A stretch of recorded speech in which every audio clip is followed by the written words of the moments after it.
गुरुवे नमः। सचकृतार जोगी पीर धाम से जय गुरुओं पीरों की जय जोगीनाथ की कहते हुए समझेंगे कि मानव चोला संगत वालियों ने पूछा कि आपने पूर्ण गुरु के बारे में बताया, पूर्ण गुरु कैसे मिलते हैं ये बताया। तो मानव चोले को वरदान कहा गया और मानव चोला कब मिलता है, कितनी देर बाद मिलता है, इसमें ऐसी क्या खासियत है जिसके लिए इसको हीरा जन्म अनमोल जीवन अनमोल्ला कहा गया या अनमोल कहा गया, इसके बारे में प्रकाश डालेंगे। तो मानव चोला जिसको देवी देवता पाने को तरसते हैं, नर रूप में भगवान इसमें अवतार लेते हैं, राम कृष्ण के रूप में, और लीलाएं करते हैं, रावण कंस को मारते हैं, धर्म की स्थापना करते हैं। फिर नानक कबीर फरीद संतों के रूप में ये मानव चोला को धारण करके संत लोग पीर फकीर दुनिया का पार उतारा करते हैं, उनको ज्ञान देते हैं, मोक्ष मुक्ति देते हैं, रूहानी इल्म देते हैं। ये सब नरचोले को धारण करके ही वो करते हैं, चाहे भगवान हो चाहे संत हो, और देवी देवता इसको पाने को तरसते हैं। वो चोला नर नारी के पास है, इस सब मनुष्य के पास है, उसको अब तो पीर फकीर संत महात्मा धारण करते हैं, एक बात होगी।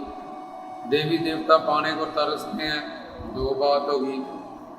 भगवान इसमें नर लीलाएं करते हैं, तीन बात होगी। तो वो चोला इस वक्त जिसके पास भी है तो वो बात लकी हुआ, क्योंकि कुत्ता बिल्ला बंदा सुअर नहीं है। 84 लाख तरह के शरीर हैं, जिसमें से एक शरीर मानव शरीर सिर्फ कर्म योनि में है। इसमें कर्म करके साधना की जा सकती है, सही गुरु बना के ज्ञान पाया जा सकता है, और अपने सच्चिदानंद स्वरूप लक्ष्य को या दुख निवृत्ति आनंद प्राप्ति, इस लक्ष्य को दुख जाए और आनंद आए, या कल्ला आनंद आए तो दुख चला जाएगा, इस लक्ष्य को, और 84 लाख से की जेल से निकलना, इस लक्ष्य को जब किसी भी लोक में मानव चोले से जाया जा सकता है। ये मानव चोला 84 लाख चोलों में से एक ऐसा है जो कर्म योनि है। वैसे मानव चोले में जो ज्ञान शक्ति है ये सबसे ज्यादा है, पर देवता भी जो भोग योनि में है उससे ज्यादा ज्ञान मानव को नहीं है। देवताओं को बहुत ज्ञान आता है, देवताओं के शरीर से खुशबू आती है, देवताओं को स्वर्गलोक का समान, जहाँ फरिश्तों को सूफी संतों पीरों के हिसाब से कह रहे हो जन्नत का समान। बस अपना संकल्प किया कि वहाँ का सेब आ जाए, वहाँ की ये चीज आ जाए, उनके हाथ में हाजिर कर दी जाती है। वहाँ कामधेनु गायें हैं, कल्प वृक्ष है, ये बड़ी बड़ी बातें हैं स्वर्ग में। देवताओं को ही यहाँ फरिश्ते कहा जाता है, सूफी संतों की भाषा में पीरी मुरीदी में। और वहाँ फिर बताया जाता है वहाँ परियां हैं, वहाँ झरने हैं, वहाँ अमृतमान, ये सारे सनातन धर्म में स्वर्ग के सुख बताए गए और इधर जन्नत में बताए गए। एक बात ये है कि शास्त्रों में ग्रंथों में जन्नत स्वर्ग को भी कहा गया और जन्नत सतलोक को भी कहा गया, या सचखंड को भी कहा गया। ऐसे ही सनातन धर्म में भी जो लोग माया से परे हैं उनको भी तीनों लोक में स्वर्ग लोक, मात लोक मतलब पृथ्वी लोक और पाताल लोक। तो जब स्वर्ग लोक में ऊपर बांट दिए तो माया प्लस माया से बाहर वाले भी कई कई स्वर्ग लोक में ही लिखे गए। स्वर्ग लोक के ये जो राजे हैं, जैसे कि बृहस्पति, प्रजापति, इंद्र, नित्य देव, कर्म देव, जो हम पितर लोग कहते हैं, पितर, ये भी चौथा स्वर्ग लोग माना जाता है, माया के अंडर है सारे पितर भी। अजानज देव, पितृदेव, कर्म देव, नित्य देव, देव गंधर्व, इंद्रदेव, बृहस्पति, प्रजापति, ब्रह्मदेव, ये सारे स्वर्ग के राजा माया के अंडर है। इंद्र में देखो काम भरा हुआ है, गौतम ऋषि की बीवी अहिल्या के साथ दुष्कर्म करता है। अगर तुम लिखोगे स्वर्गवासी है मेरे पिताजी, तो इसका मतलब तो नर्क गए फिर से, और जिसको पता ही नहीं है, इसलिए पीर फकीर कहते हैं जिस जन्नता दा तू मान करदा जा तेरी जन्नत चली बढ़ दे। हम नहीं जाते, स्वर्ग को निकार देते हैं सूफी संत, तो वो जन्नत खाना काबा सचखंड सतलोक को नहीं, यहाँ स्वर्ग को कहा जाता है सूफियानों में, जिसको मुरीद आशिक लोग कह देते हैं अल्लाह ताला खुदा को कि हमें नहीं चाहिए तेरी जन्नत। तो इधर समझाया जा रहा है क्यों वो ऐसे कहते हैं। वो सचखंड खाना काबा जहाँ माया के जो भरे लोग हैं उस जन्नत को नहीं कहते, इस जन्नत को कहते हैं जो उसके माया के अंडर है, जहाँ लोग हैं, जो उसके राजे हैं। तो वो देवताओं के शरीर में इतनी खुशबू आती है, इतना ज़्यादा उनको ज्ञान है, पर उनके स्वर्ग लोक में जब उनके देवता के जो भोग योनि में उनके शरीर में किया गया कर्म, जैसे यहाँ पुण्य पुण्य किए बहुत ज़्यादा देवता बढ़ गया, देव योनि में चला गया, पर अब वहाँ जो कर्म करेगा उसका कोई फल नहीं होगा। और जितना पुण्य यहाँ से वो लेके गया दिन प्रतिदिन वो शून्य होगा, कम होगा। जैसे 50,000 रुपया बैंक में 5 निकाल लिया, 10 निकाल लिया, फिर 5 निकाल तो 0 हो गया, अब कोई पैसा नहीं है, अब लेने जाओगे पैसा बैंक वाला का खाता 0 है। ऐसे ही धीरे धीरे जैसे ही स्वर्ग में एंट्री मिलती है तो धर्मराज कह देता है भाई 6 महीने रहेगा सिर्फ यहाँ या 3 महीने, तभी बंदे को डिप्रेशन हो जाता है कि मैंने पुण्य करके आया सब अच्छे काम, और स्वर्ग में बस 3 महीने। अच्छा इसके बाद नरक जाओगे, उसके बाद 84 लाख योनियों में। क्यों? क्योंकि तुमने सही गुरु बना के सही ज्ञान नहीं लिया। स्वर्ग नरक तक ही तुम्हारा ज्ञान सीमित था, जब तुम्हारे गुरु ने सिर्फ इतना ही तुम्हें ज्ञान दिया, इसलिए उसके बाद 84 लाख में चक्कर लगाओ, अगली बार सही गुरु प्राप्त करो, सही ज्ञान प्राप्त करो, और कम से कम वैकुंठ धाम जब पर भी उन लोग, जब विष्णु के 24 अवतार हुए, इस लोक तक माया के 14 लोक के पार, इसको पार करने का ज्ञान लेके आना। तब तक अब पता चल गया ना, स्वर्ग पुण्य पुण्य करके स्वर्ग का नजारा ले लिया तुमने, अब मत स्वर्ग नरक के चक्कर में पड़ना। अब जन्नत खाने काबे सचखंड सतलोक अलग लोक नामी लोग, खया लोग, गो लोग, परफ्यूम लोग, वैकुंठ धाम, ये सारे माया से परे हैं, उनका ज्ञान प्राप्त करना। तो अब ज्ञान शक्ति तो देवता में ज्यादा, शरीर में उनका। फिर ये मानव चूल्हा क्यों अनमोल है? क्योंकि उसमें किया गया कर्म का फल नहीं मिलता, और धीरे धीरे धीरे धीरे शून्य हो जाते हैं पुण्य, और फिर से 84 लाख में डाल दिया जाता है। इसलिए देवता कर्म योनि चाहते हैं। ये मनुष्य ज्ञान योनि प्रधान है, इसमें कोई बड़ी बात नहीं। चिड़िया जैसा घोंसला बना सकती है, मनुष्य नहीं बना सकता अपने हाथ से, वो अपनी चोंच से बना सकती है। कुत्ते की नासिका जितनी तेज है, इंसान की नहीं। चील जितनी ऊपर से देख लेती है, इंसान नहीं देख सकता। रेशम का कीड़ा, उसका पैखाना मतलब लैट्रिन, उसके रेशम के कपड़े बनते हैं उसके पाखाने के, और इंसान के पास क्या है?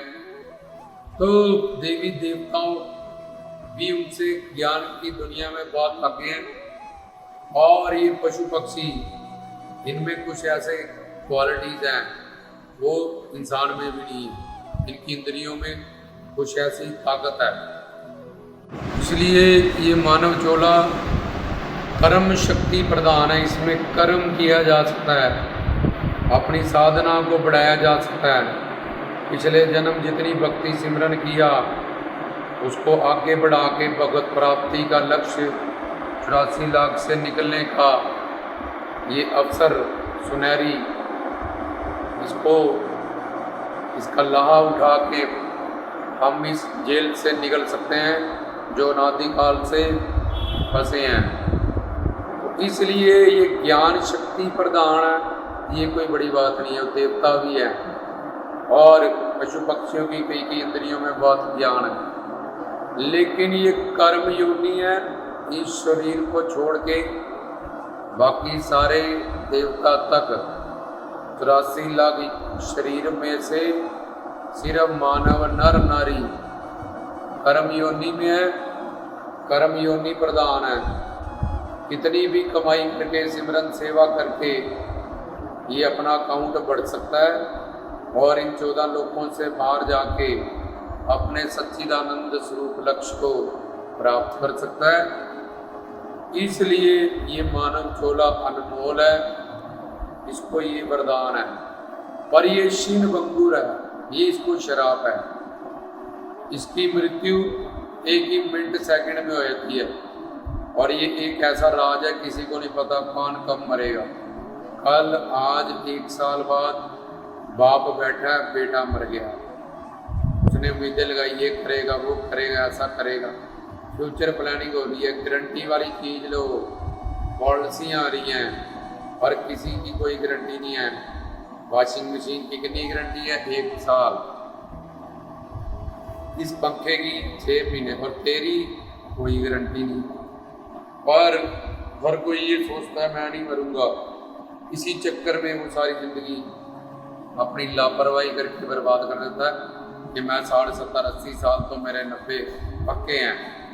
और आज देखे वो हर वक्त जवान लड़के मर रहे हैं, लड़कियां मर रही हैं, बच्चे मर रहे हैं, कई माँ के पेट में ही मर रहे हैं। तो ये कर्म शक्ति प्रदान है। मानव चोला कर्म योनि में है, देवी देवता पाने को तरसते हैं। क्यों तरसते हैं बता दिया। गुरु पीर साधु संत फकीर इसको धारण करते हैं योग माया से और भगवान राम कृष्ण बन के विष्णु स्वरूपा नर लीला करते हैं। इसमें 84 लाख से बाहर आया जा सकता है। आनंद प्राप्ति का लक्ष्य प्राप्त किया जा सकता है। सही गुरु बना के ज्ञान प्राप्त किया जा सकता है। अपनी शिक्षा दीक्षा प्राप्त करके अपना कल्याण किया जा सकता है। तन मन धन से शरणागति सेवा की जा सकती है। तो ये बड़ी बड़ी सारी बातें। और शीन भंगुर 1 सेकंड में हार्ट अटैक हो गया खत्म, ब्रेन एवरेज हो गया खत्म, बिल्कुल तंदुरुस्त था, फिट, साइलेंट अटैक क्योंकि टाइम आ गया, श्वास खत्म हो गए, संचित कर्मों के हिसाब से जोत निकल गई, बिल्कुल फिट था, खत्म हो गया, जीरो। जैसे लाइट आ रही है पीछे बंद कर दिया स्विच, उसी वक्त अंधेरा।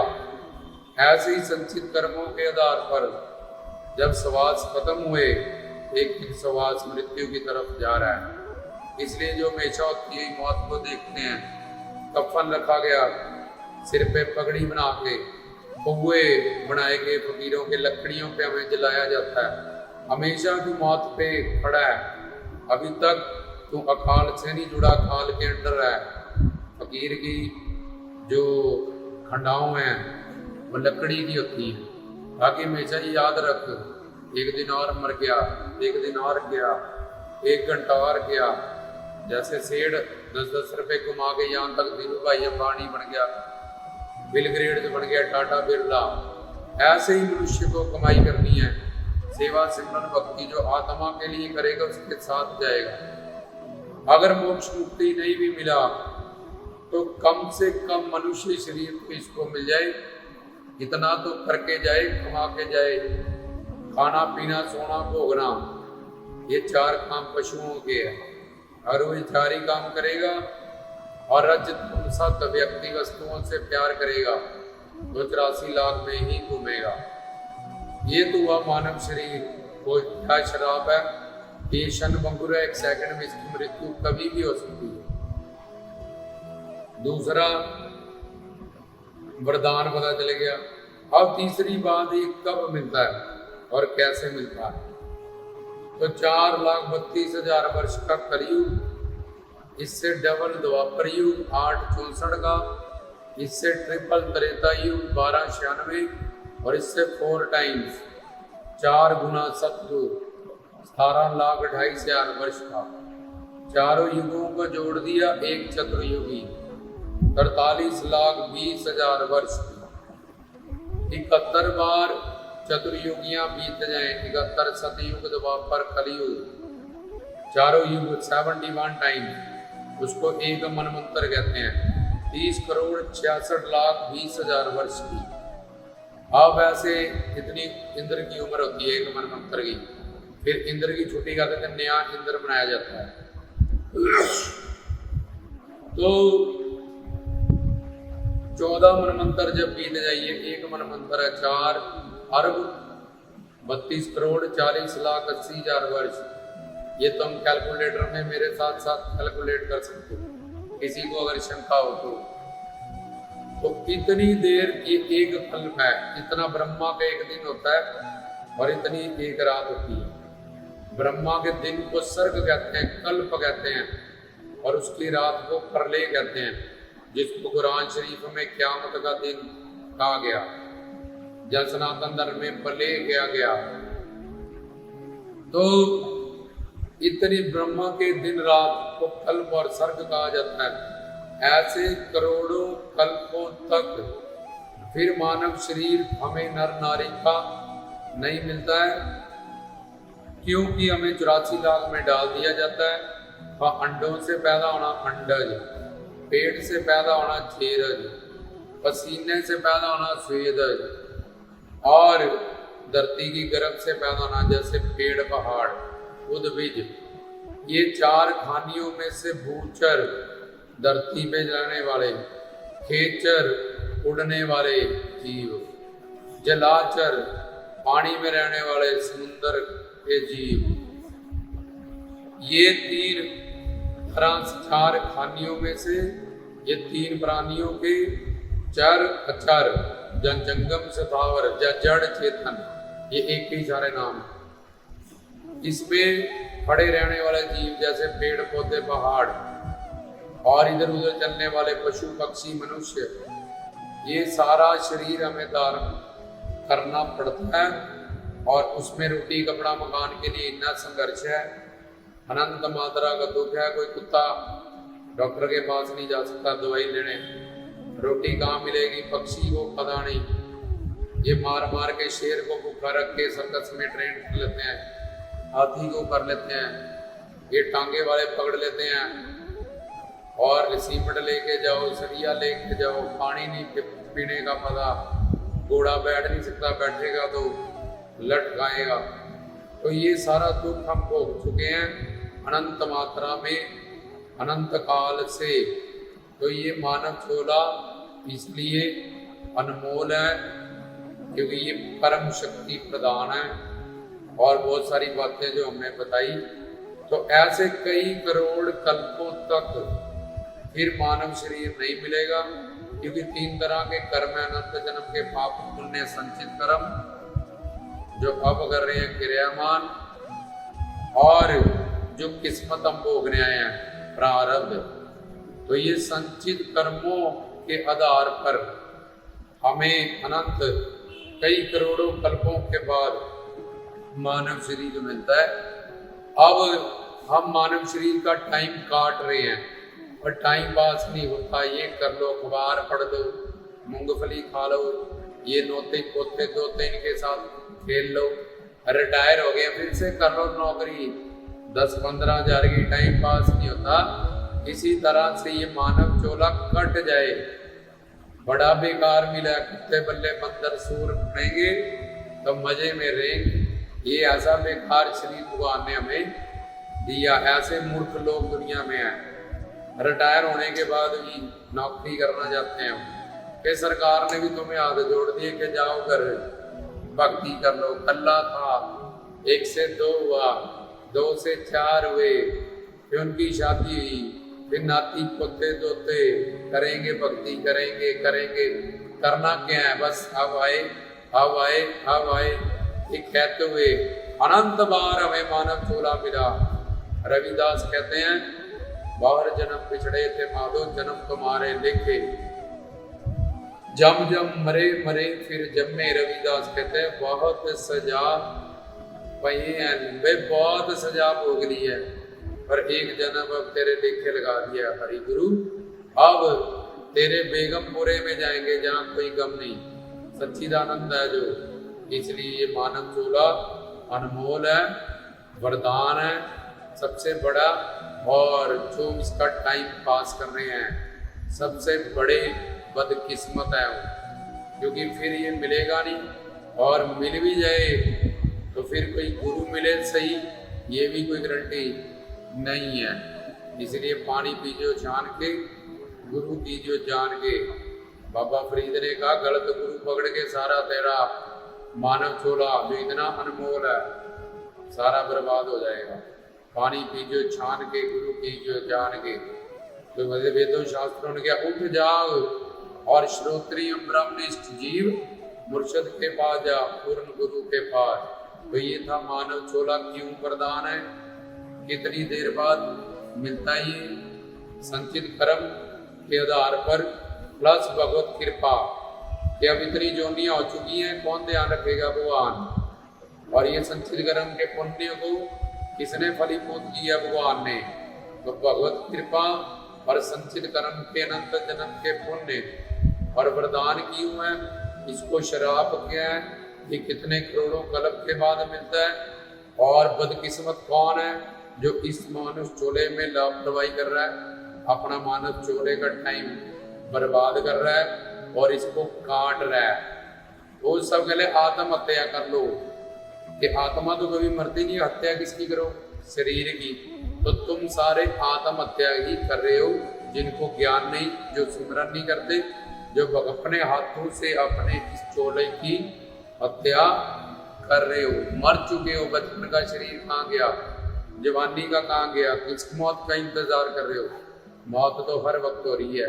तो जो इस बात की समझ कर लेता है वो सीरियस हो जाता है, लापरवाहियां छोड़ देता है, आदत छोड़ देता है, और पल पल हर पल कमाई करता है। उसको पता है यही मेरे साथ जाएगी, और ये सारे संसार में मिलने वाले रिश्तेदार ट्रेन में मिलने वाले हैं। लहरों लहरों का कोई संबंध नहीं, सब लहरों का संबंध समंदर से है। जैसे ट्रेन में जा रहे थे 2-3 घंटे के लिए, वहां कोई बहन जी भरा जी ये खाओ वो खाओ, टाइम पास करना। ऐसे ही संसार में 50 60 70 साल के लिए यहाँ जो वाकवी करनी है, अपने अपने स्टेशन पे बिन बताए सब चले जाएंगे, और जिससे प्यार करोगे उसी जोनी में जाओगे। और दूसरा, जितना जिससे उम्मीद करोगे, प्यार मोह एक्सपेक्टेशंस, उतना ही धोखा खाओगे उससे संसार में, और धोखा देगा, दिल दुखाएगा तुम्हारा, तुमसे जब हट जाएगा, जब मर जाएगा उतना ही ज्यादा रोगे, कई साल डिप्रेशन स्ट्रेस में रोगे। इसलिए कबीर कहते हैं, कबीरा खड़ा बाजार में सबकी मांगे खैर, ना कहो संग दोस्ती ना कहो संग वैर। क्योंकि दोस्ती करेंगे राग तब भी 84 लाख योनियों में जाएंगे, दुश्मनी करेंगे तब भी जाएंगे। वेद रामदास की तरफ से समझाया गया मानुष चोले का ज्ञान, गुरु प्यारी सारी साथ संगत को सजग पाए।